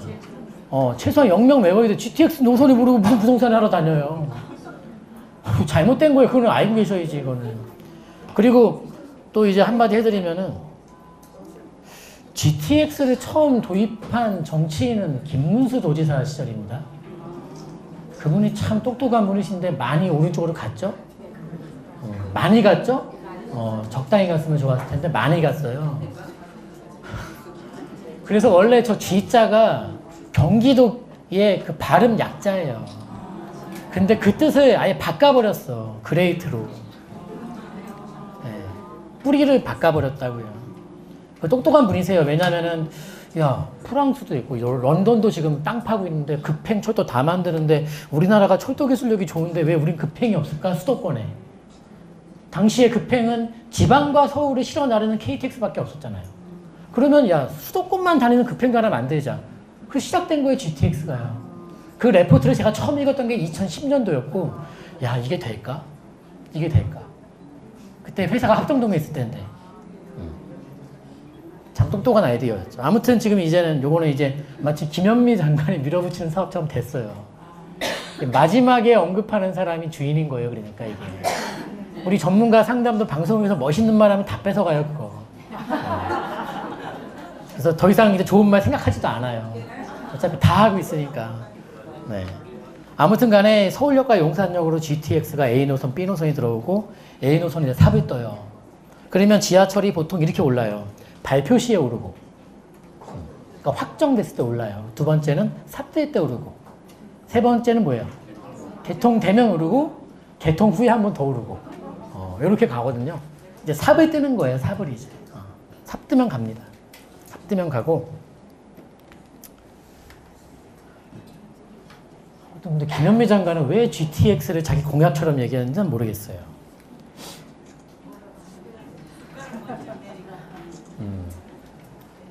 그래요.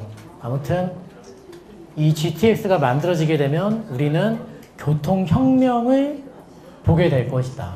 혁명이란 그냥 9호선 급행, 분당선 급행화 이런 게 아니다. 이런 차원이 아니다라는 것입니다.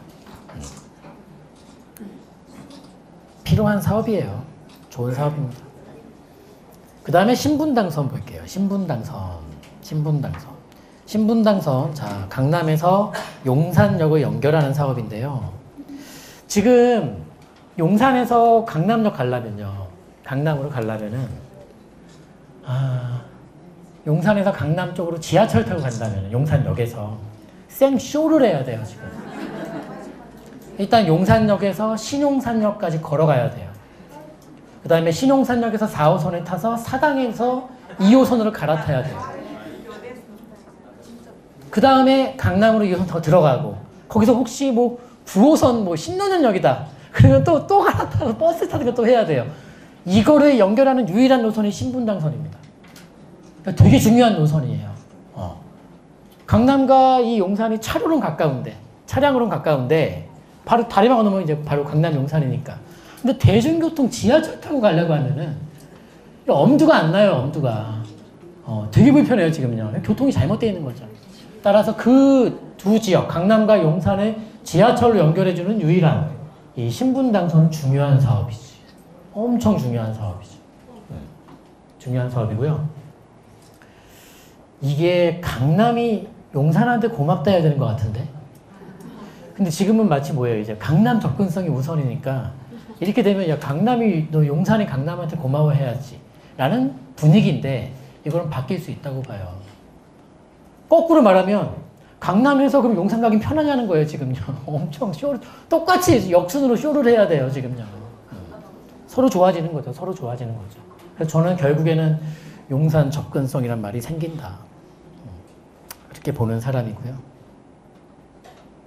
그리고 이제 신분당선은 북부로, 서북부로 또 연장이 되죠. 여기서 끝나는 게 아니라 저기 이제 삼성까지 올라가는 거고, 은평 뉴타운도 아마 숨통이 트일 거예요. 저기 개발되면은 좋죠. 좀 GTX 노선과 좀 이제 중복되는 감은 없지 않아 있지만 좋습니다. 좋고, 이 신분당 서북부 연장 사업에서 이제 평창동 아까 얘기 말씀드린 거예요. 지하철역 만들지 마라. 시끄럽다. 대단한 분들이세요. 대단한 분들이세요. 멋있잖아요. 멋있지 않아요? 네, 우리 집 앞으로 역을 만들어 달라고 하는데 지하철 집어쳐라. 멋있는 것 같아. 쿨해. 멋져요. 그분들은 전화도 좀 색다르게 받죠? 여보세요 안 그러잖아요. 대단해요. 멋있어요. 매력 있어요. 매력 있어. 뭘 어떻게 받아요? 평창동입니다. 그래서. 여보세요 안 그래요. 없어 보이잖아요. 여보세요 하면. 평창동입니다. 받는 거. 그 다음에 서울역 마스터 플랜이 있어요. 빨리 갈게요. 서울역 마스터 플랜이 이제 지금 서울역에요. 지하철 한번 볼게요, 제가. 서울역에 있는 지하철을 좀 볼게요. 1호선, 4호선, KTX, 공항철도 있고, 경의선, 경부선도 있어요. 새로 들어올게. GTX-A, GTX-B, 신분당선, 신안산선. 자, 이 계획 수립에는 정부는 일절 관여하지 않은 겁니까? 네? 그 참 다 웃기다니까, 지금 이게. 네. 되게 웃긴 거예요. 아니, 왜 자기네들끼리 정치 노름에 국민들을 갖고 자꾸 국민들의 민심 갖고 자꾸 장난을 치냐고, 왜. 자기네끼리 다이다이 까서 이긴 사람이 나가면 될 거 아니에요, 대선에. 자기 좀 관여 안 했냐고. 지금 이 지하철 보세요, 서울역에. 저렇게 많은 지하철을 쏟아붓는데 개발을 안 한다고요? 무슨 소리 하는 거 도대체, 지금요. 그러니까 지금 서울역 마스터 플랜이 뭐냐면은, 지금 지하철이 너무 많이 들어오니까, 이걸 어떻게 배치하고, 네? 아휴.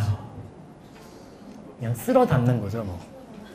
이거는 완전히 5강에, 포고에 2번 흔들고, 피박에, 멍박에 다 맞은 거야. 근데 개발을 안 한다고요? 무슨 소리 하는 거야. 네. 그런 말에 신경도 안 써요. 그런 말 휘두를 거면 투자하면 안 돼. 그렇게 심하게는 안 하는 게 나아요. 그래서 이제 서울역 마스터 플랜, 용산역, 서울역 이때 1호선 철길 지하화하고 북부 역세권 개발해서 GBC 하자. 비즈니스 센터 만들자. 요거 이제 진행되면은 또 인근의 땅값이며 난리 나겠죠. 네, 난리 나겠고. 서울역은 진짜 배 터지게 지하철을 흡수하는 자리죠. 네. 서울역은 참고로 마포구랑 용산구랑 중구가 만나는 교집합 자리입니다. 행정구가 3개 겹쳐요. 행정구가. 참 좋은 자리죠. 그리고 사실 서울역은 용산이라는 색깔보다는 서울역 색깔이 더 맞아요. 조금은 이제 위쪽에 있다 보니까 용산 색깔에서 조금 흐려지는 건 있지만 서울역이라는 색깔이 너무 확고하게 갖춰진 자리죠. 진짜 좋죠, 뭐. 저 많은 가서 근데 지하철 골라 탈 수 있을까, 우리? 나 길 좀 볼 거 와봐요, 저기 가서. 저 지금도 가면 되게 복잡하거든요. 엄청 걸리는데 지금 새로 들어오는 것만 하나, 4개 더 들어오면, 와, 진짜. 네, 난리 날 것 같아요. 아유. 그래서 이게 그 얘기죠. 여의도 통째 재개발하고 서울역 용산역엔 마이스 쇼핑단지. 그리고 그냥 아무 뜻없이 하는 말인데 박원순 시장이 왜 싱가포르에 가서 이런 얘기를 했을까? 나는 뭔가 욱한 사건이 있지 않냐.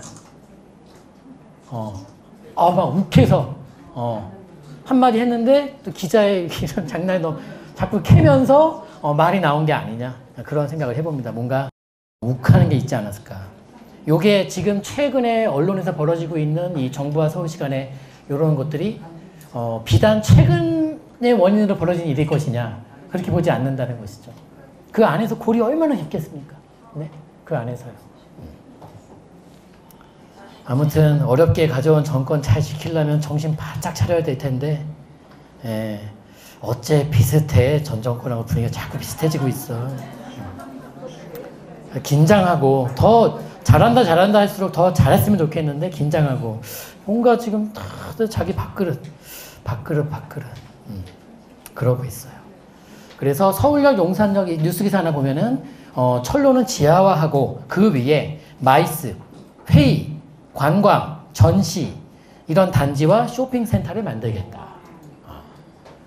그러면 저도 이 사무실을 좀 재테크 목적으로 산 건 아닌데 이게 되면 좋겠어요. 되면 좋겠어요. 사람 다 똑같죠, 그쵸?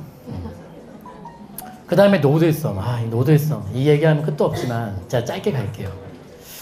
자, 노드썸 위에 보시면 처음에 이명박 서울시장이 오페라하우스에 개건했고요. 그리고 이제 우리 오세훈 서울시장이 오페라하우스 너무 좋고 좀 더 거기다 다른 것도 추가해서 복합 문화단지를 만들자. 이게 오 시장의 의견이었고, 박원순 시장이 갑자기 서울시장 당선되고 나서 소를 이제 소랑 쟁기를 이제 부르죠. 갖고 와서 이제 밭을 가기 시작해요, 여기서. 그러면서 도심 텃밭으로 여기서 벼도 심고 벼도 재배하고 서울 시민들이 와서 이제 농업 체험도 하고 정말 그 소리 끄고 막 이런 걸 했죠. 근데 박 시장이 좀 줄리로 틀었잖아, 완전. 똑같아요, 오세훈 때랑. 복합 문화단지 가자. 그리고 이게 정말로 조용히 진행된 사업이에요. 이 지적이 지금 많이 나가고 있어요, 지적질은. 그런 식으로 환경 훼손하면 되겠냐라는 말부터 지금 말이 많아요, 굉장히. 돈도 수백억이 필요하고. 근데 그렇게 하지. 그러니까 결국 지금 다 뭐예요? 업적 남기기가 필요한 거예요. 그게 만들어지면 우리가 제가 아까 말했던 음악분수 볼 때마다 오 시장이 떠오르듯이 노드썸 지나갈 때마다 저건 박원순 시장이 만든 거지. 그거예요. 이미 대선운동 들어갔어요, 벌써. 이제. 들어간 거예요. 굉장히 공격적이에요. 지금 굉장히 공격적이에요. 그리고 노드썸은 사실 저는 뭐 자연훼손 그래요. 근데 이게 의미하는 바가 큰데 요거는 좀 활용할 필요가 있어. 네. 저는 솔직히 반포지구에 거기 막 인공섬 만들어놨죠. 진짜 그지 같아. 진짜 그지 같아요. 네. 그냥 얼마나 여건이 좋아. 저게 그러니까 저는 그래요. 그 다른 지자체도 마찬가지지만 어렵게 이렇게 뭐예요. 국회의원들 뽑아놓으면은 뻘짓거리 엄청 하잖아요. 뻘짓거리들. 근데 이런 건 저 솔직히 욕은 안 먹을 것 같아요. 그러니까 문화복합 단지 만들면은 꼭 저렇게 값비싼 오페라 이런 거 말고도 누릴 수 있는 게 많을 것 같아요. 최소한 그 철로 만든 그 반포의 인공섬은 진짜 아니야, 그거는. 진짜 아닌 거예요. 그리고 이게 원래는 이게 중지동가 이름이 저게 일제시대부터 이게 유래가 있는 거죠. 그때 이제 한강 보행교를 만들 때니까 그때 이름이 저기 중지동가 그랬고 저기 김영삼 정부 시절에 이름 바꾸자. 노들섬을 일단 바꾸게 된 거예요. 이 섬은 한번 문화 복합단지 개발은 저는 뭐 나쁘지 않다. 최소한 도심 텃밭보다 나은 것 같아요. 저는 이제 괜찮다고 보는데 그 같은 당 그리고 다른 당에서도 냅두자라는 의견도 많아요. 여기를. 근데 이런 공간에 썩힐 필요가 있나 싶고 서울시는 밀어붙이고 있습니다. 예산 편성 다 했습니다. 여기 455억 필요합니다. 그리고 이거 만들어지면 여기서 위탁 운영업체까지 우선 협정에서 다 선정해놨어요. 서울시 만반의 준비 다 해놨어요. 지금 가겠다는 거예요. 가겠다는 거예요. 아무도 못 말려요. 이 사람. 아무도 못 말려요. 서부간선도로도 그거 지하화 사업 하지 말라는 반대 무릅쓰고 하는 거 봐요. 탱크라니까 지금 완전 탱크. 네. 오세훈 시장보다 훨씬 더 담력이 좋아. 더 치밀하고 더 섬세하고. 인간 대 인간을 봤을 땐 그래요. 정치 색깔을 떠나서. 더 열정적인 사람 같아. 아무튼 밀어붙이고 있어요, 이 사업도. 그래서 공연시설, 전시시설, 음악, 문화, 뭐 업무, 상업 다 갖다 놓네. 뭐 그렇게 하고 있습니다. 그 다음에 한남뉴타운이죠. 한남뉴타운. 한남뉴타운은 지금 함부로 덤비지는 마시되 나중에 유튜브에 한남뉴타운 전문가분 모시고 한번 특집을 한번 찍을 생각이 있는데 좋아요. 좋은데 섣부르게 덤비지는 말자. 덤비지는 말자. 지금 1구역은 무산됐고 2, 3, 4, 5구역 남아있는데요. 일단 이겁니다. 개발만 되면 한남뉴타운 가격 자체는요. 저는 일단은 반포는 잡는다. 거의 턱밑까지 다 잡을 거다. 물론 압구정한테는 함부로 까부면 안 되지.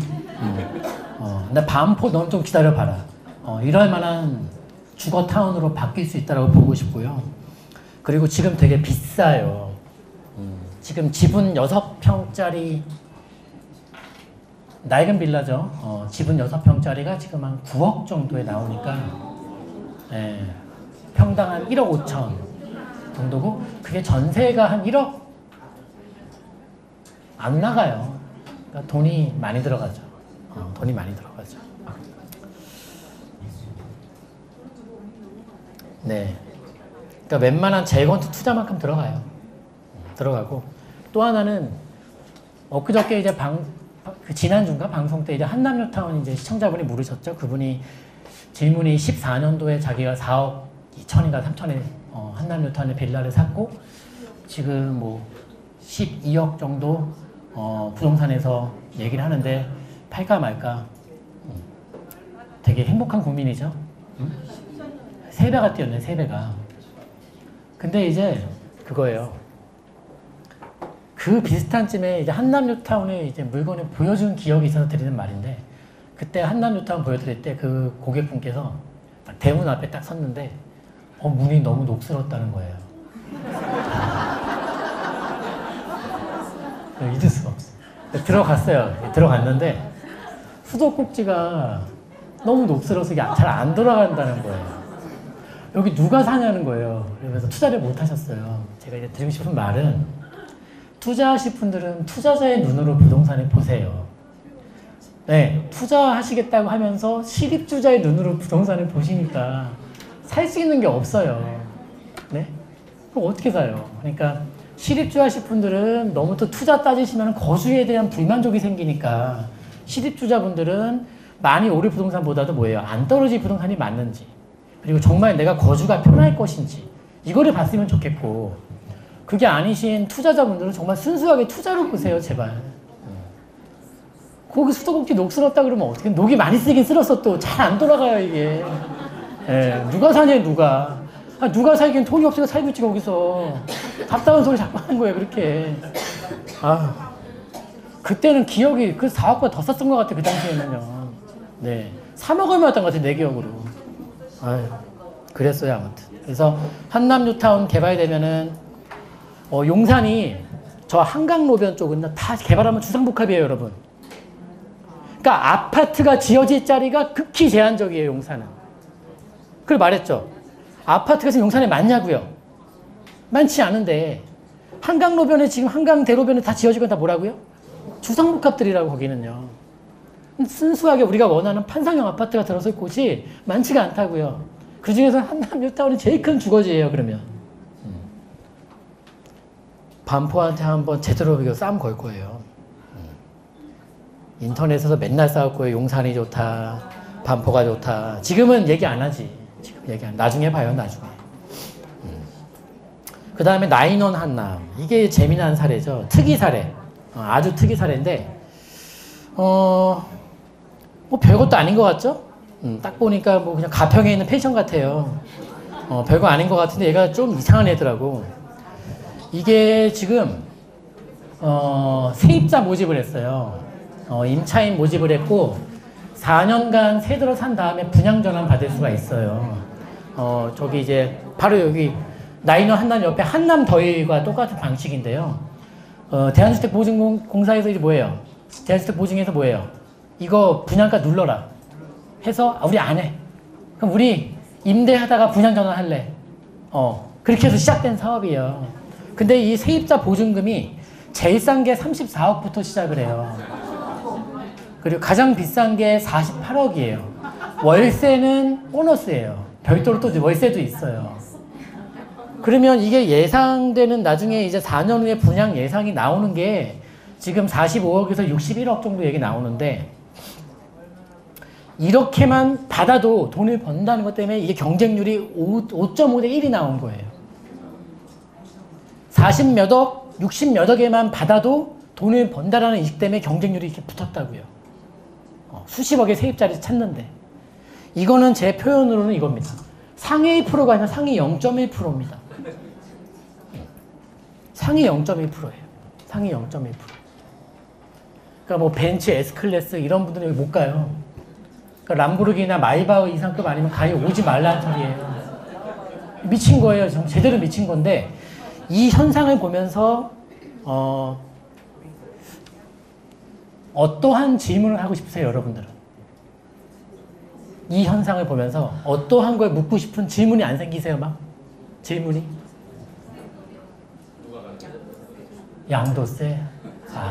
저는 좀 더 원초적인 질문이 나는 하고 싶더라고요. 제 질문은 이거예요. 왜 상위 0.1%의 사람들이 나인원 한남에 들어오려고 하루에 7조가 모였나? 왜 여러분 이 정도의 금액대면 강남에서 청담동, 삼성동도 성공한다는 보장이 없어요. 네? 미친 금액이야 말 그대로. 근데 경쟁률이 붙어버렸다고 5.5대 1이. 그 사람들의 생각이 뭘까? 여러분 한번 헤아려 보세요. 물론 우리는 안 보인다니까 우리 눈에는. 그 사람들 눈엔 보이기 때문에 이게 지금 경쟁이 붙은 거예요, 여러분. 내가 강남이 아니라 용산의 둥지를 쳐야 되겠다는 생각을 왜 했을까를 한번 공유해 한번 생각해 보세요, 여러분들께서. 돈이 넘쳐나서 내가 알고 있는 부자들은 나 돈 많다고 자랑하고 대충대충 사는 사람 한 번도 본 적이 없어요, 저는요. 얼마나 따지고 얼마나 꼼꼼하게 따지는데요, 여러분. 나 돈 많으니까 그래 뭐 48억 내지 뭐 보증금 뭐 까짓 거 뭐. 네. 그게 아니에요, 지금요. 네? 여기 모이신 우리 일반적인 생각을 능가하는 사람들이라니까 지금 저 사람들은요. 왜 용산의 둥지를 틀려고 할까?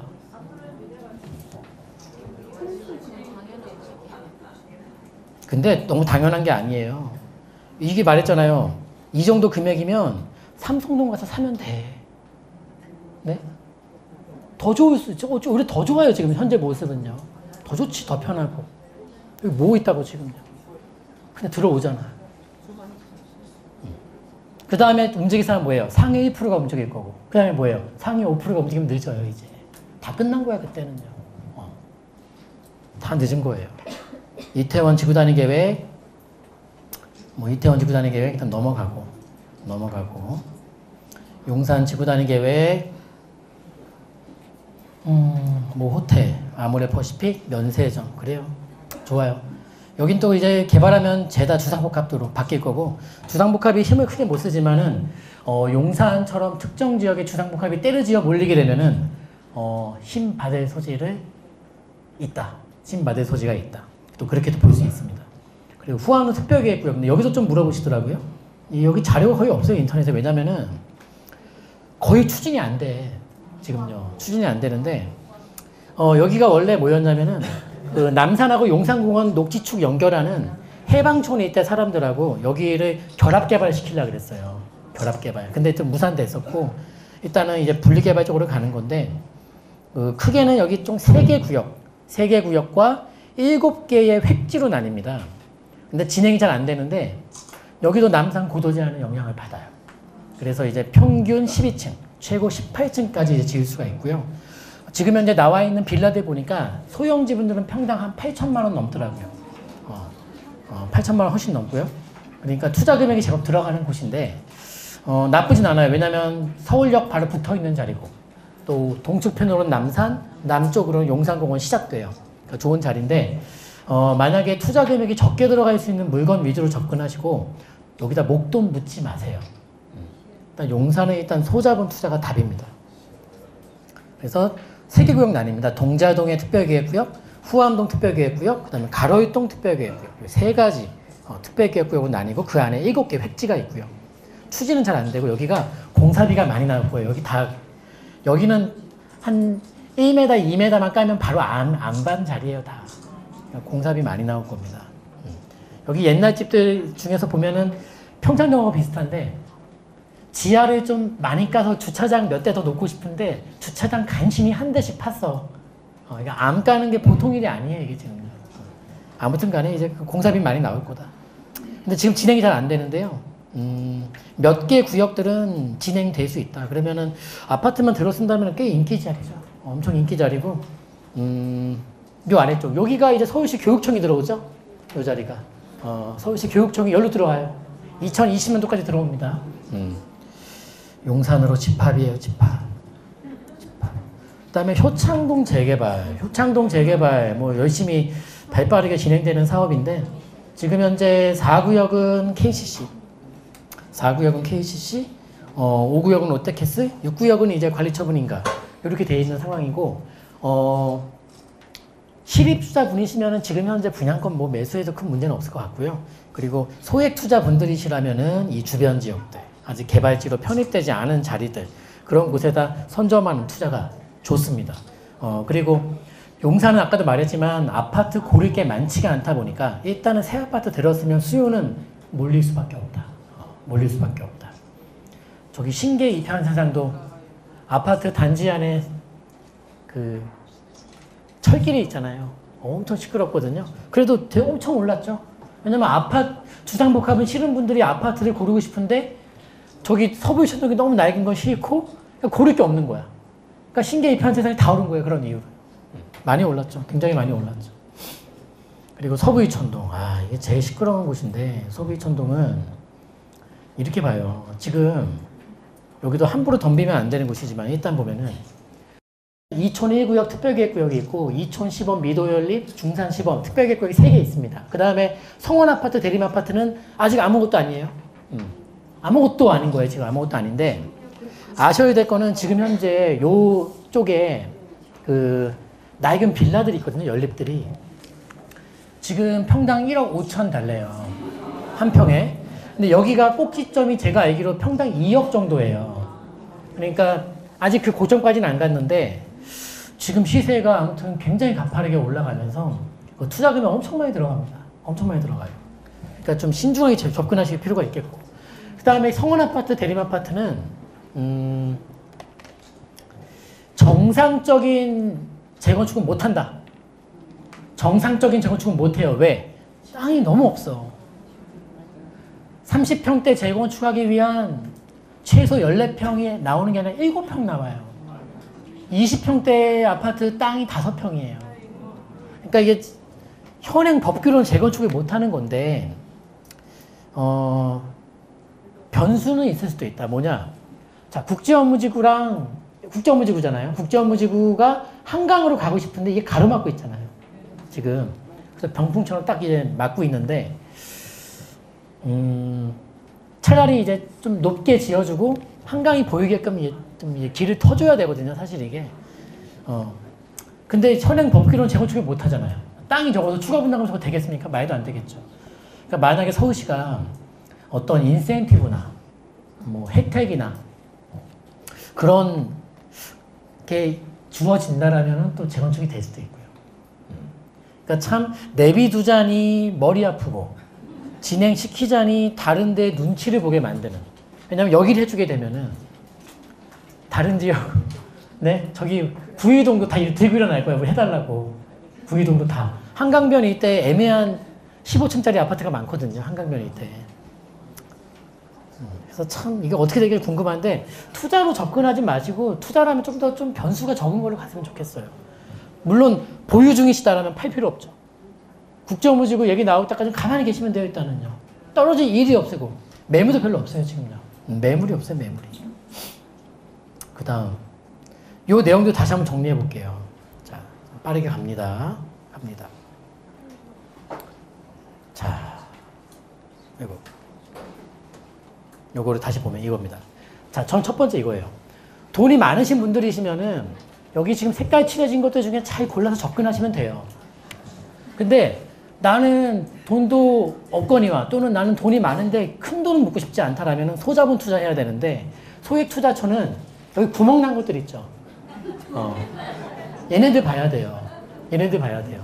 되려 더 실속 있을 수가 있어요. 왜냐하면 투자 금액 차이가 너무 커요. 지금. 개발계획 잡혀있냐 개발계획이 없냐에 따라서 투자 금액 차이가 너무 심하다는 거예요. 저는 개인적으로 이렇게 지금 색깔 안 칠해진 자리들도 괜찮다. 그 중에서 두 군데 볼게요. 두 군데. 첫 번째는 효창공원역 이때입니다. 효창공원역 이때는 눈여겨봐야 돼요. 왜냐면은 효창공원역이 지금 지하철이 두 개가 쓰죠? 더블 역세권인데요. 6호선에 타고 한정거장 오면은 삼각지역이죠. 바로 용산공원이고 경의선을 타고 한정거장 오면은 용산역입니다. 그럼 뭐예요? 바로 국제업무지구고 그리고 또 한정거장 아무거나 타면 뒤로 백을 하면 뭐예요? 공덕역입니다. 공덕역은 지금 지하철이 4개, 하나 더 들어오면 실한산은 5개. 5개가 되죠? 그러면 얘는 효창공원역은 한정거장으로 아무데나 움직이면 용산공원이나 국제업무지구나 공덕역이란 소리예요. 그러니까 뭐야? 얘는 조연급인데 주연은 못 돼요. 저 정도 타이틀은 주연이 안 돼요. 조연급이지만 굉장히 괜찮은 감초 같은 조연이다. 그런 거죠. 그래서 지금 나와 있는 물건들이 비싼 게 많은데요. 저희는 요 효창공원역 이때 물건이 이번 달 말이나 다음 달 초에 나와요. 빌라요. 아파트는 기본적으로 전세 끼고 아무리 싸게 잡아도 4억 후반에서 5억 이상이에요. 내 돈이. 지금 말씀드리는 건 한 1억 얼마대. 그러니까 2억 밑으로 투자 원하시는 분들, 1억 얼마로 투자하실 분들에게만 말씀드리는 거예요. 그래서 효창공원역 이때 눈여겨볼 필요가 있고 그리고 계속 물건이 요새 없거든요. 물건이 없다 보니까 물건을 보고 물으러 오시는 분들이 계속 똑같은 물건을 보고 오세요. 근데 그게 되게 비싸요. 투룸이 4억이 넘어. 네, 4억 2천에 나와 있어요. 다 그 물건만 보고 오세요. 물건이 없다고 지금요. 내가 말했잖아요. 지금 같은 상황에 누가 팝니까 사실요. 왜 팔아요? 팔 필요가 없는 거야 지금요. 그러니까 이거 덤비지 마세요 대신에. 그래서 지금은 일단 각자 알아보시고 또 여기 지금 도움 받으실 분들은 컨설팅 부탁을 하시고요. 일단 저희는 이번 달 말에서 다음 달 초 사이에 나올 거예요. 어디서 나오는데요? 요 근처예요. 아, 지금 금액 협의 중에 있는 게 있어요. 네, 신축 투룸 금액 협상 중에 있는 게 있어요. 그 금액 협상이 이번 주 주말까지 끝날 거예요. 토요일까지 마칠 거예요. 그 물건이 나올 거예요. 그리고 자리도 괜찮고 금액은 괜찮을 겁니다. 그 다음 이태원 볼게요. 이태원은 이겁니다. 남산하고 용산공원 사이예요. 그러니까 저기 효창공원역 쪽은 뭐예요? 국제업무지가 좀 가깝고요. 여긴 공원 동쪽이다 보니까 용산공원하고 남산 사이에 껴있어요. 껴있는데 이 지역이 재미난 건 이태원동이 엄청난 양극화 지역이에요. 이 그랜드 하얏트 호텔이 여기 있는데요. 하얏트 호텔 아래쪽으로는 여기는 그냥 재벌가촌이지 부촌이 아니에요. 재벌가촌이에요, 재벌가촌. 우리 이건희 회장 집도 다 여기 있죠? 여기. 그리고 그 옆에가 나인원 한남이야, 아까 우리 말씀드린. 또 그 옆에가 지금 용산에서 가장 비싼 아파트, 한남더일이 있어요. 이게 제일 비싼 아파트예요, 용산에서요, 지금. 그러면 이게 라인이 웃긴 게, 한남더일, 나인원 한남, 여기 동쪽 이태원동, 그 다음에 이 서쪽 이태원동, 그 다음에 용산공원이죠. 근데 이 동네가 낡았어. 제일 수준 떨어지는 곳이에요. 이때 주변이 너무 쟁쟁해서 그래, 지금요. 너무 쟁쟁해서. 여기가 제일 좀 모자란 애예요, 제가. 그러니까 저는 이게 좋더라고, 이게 관심이 가는 거예요. 왜냐면, 같은 이태원동에서 그동안 발전이 동쪽으로 지금 치우쳐 온 거예요. 한남동 쪽으로요. 근데, 용산공원이 지금 만들어진다면, 저 서쪽 이태원동이 정말 얘네들한테 꿀릴 자리인가 싶은 거야, 내가 볼 때는. 난 아니다. 꿀릴 필요가 없다, 저 자리가. 되려 지금은 흉하게 철조망이 쳐져 있지만 군부대 때문에요. 공원이 만들어진다면 서쪽 이태원동은 바로 저 공원뷰가 보여요. 그리고 이 재미난 게 한남더위, 나인원 한남 다 여기는 뭐예요, 다. 이태원동, 한남동은 다 뭡니까? 다 구릉지예요. 구릉지가 절대 단점이 아니야. 평지 찾는 게 제일 촌스러운 일이에요. 여기 이 말도 안 되는 고가 이 아파트들이 다 구릉지예요. 다 구릉지고 고층 아닙니다. 남산 고도 제한 받기 때문에 한남더위 제일 높은 게 12층일 거고 나인원 한남 9층지였습니다. 그러니까 뭐 초고층 지어야지만 역세, 초역세권에 그게 부촌 타이틀 꼭 얻는 게 아니란 소리예요, 제 말은요. 그래서 우리 강남도 급이 있죠. 압구정 청담동하고 양재 노년이 같습니까? 급이 다른 거예요, 이거는요. 그러니까 용산에서는 이태원 한남 쪽이 가장 메인되는 거점 자리죠. 완벽한 부촌이고 또 밑에 한남 뉴타운이잖아요. 요거까지 다 개발 끝나 봐요. 그럼 여기 내비둔다? 저게 더 지저분해 보일걸요, 이제. 대신에 매물이 방송 오래 지켜보신 분들도 아시겠지만 이태원동은 거의 안 나옵니다. 나와두면 거의 후암동, 서계청파, 원효로, 효창, 용문동 이런 게 나오지 이태원동은 잘 안 나옵니다. 왜냐하면 많이 못 짓습니다. 두 가지 이유가 있습니다. 첫째, 저 서쪽 편에 비하면 이 동쪽 편은 땅값이 비쌉니다. 둘째, 집을 짓는 사람이 남아야지 집을 지을 텐데 같은 땅인데 이태원동 쪽은 이 동쪽 편은 뭐예요? 같은 땅인데 서쪽 편에 비하면 세대수를 많이 못 뽑습니다. 층수 제한이 있잖아요. 같은 땅인데 저쪽에서 만약에 16집을 짓는 땅이 있다.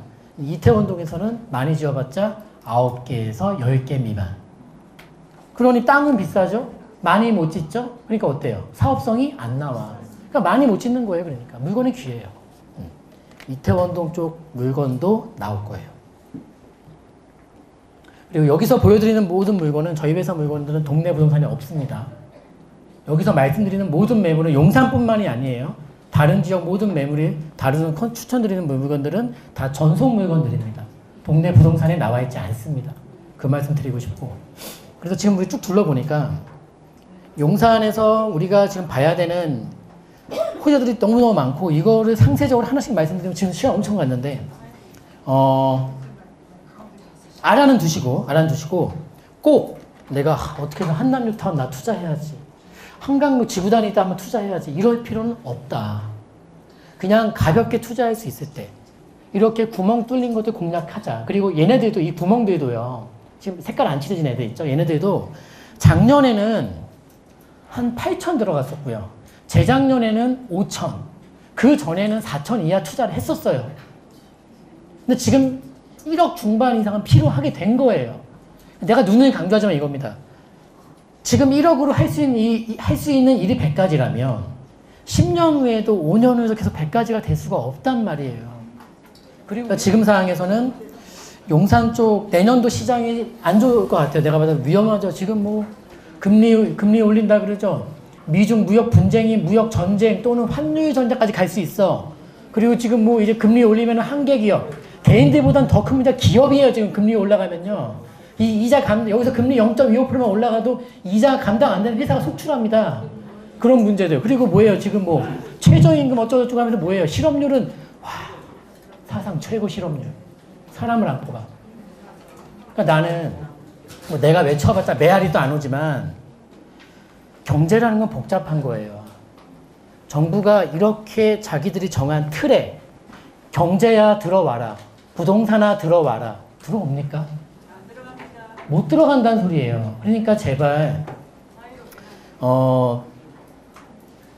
장사가 잘 되면 사람 필요해서 사람 못 구하면 급여 올려주고 너무나 정상적인 일들인데 이거를 야 그냥 올려봐.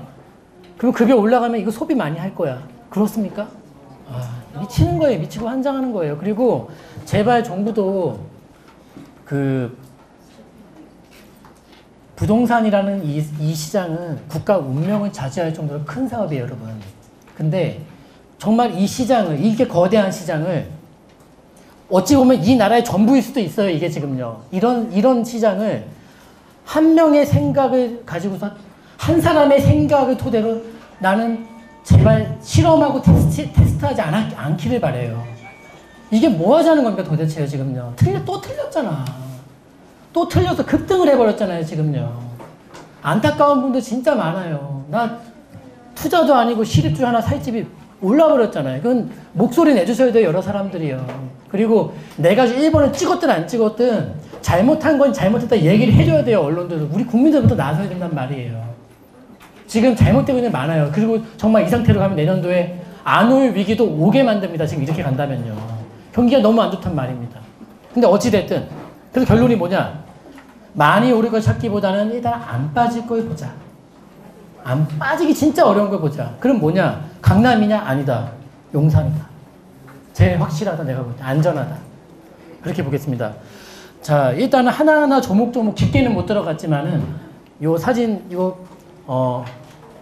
그 블로그에 올려놓을게요, 블로그에. 블로그에 자료 올려놓을 테니까, 다운 받으셔서 보시면 될 것 같고, 여기 구멍 나 있는 것들을 보는 게 낫겠다.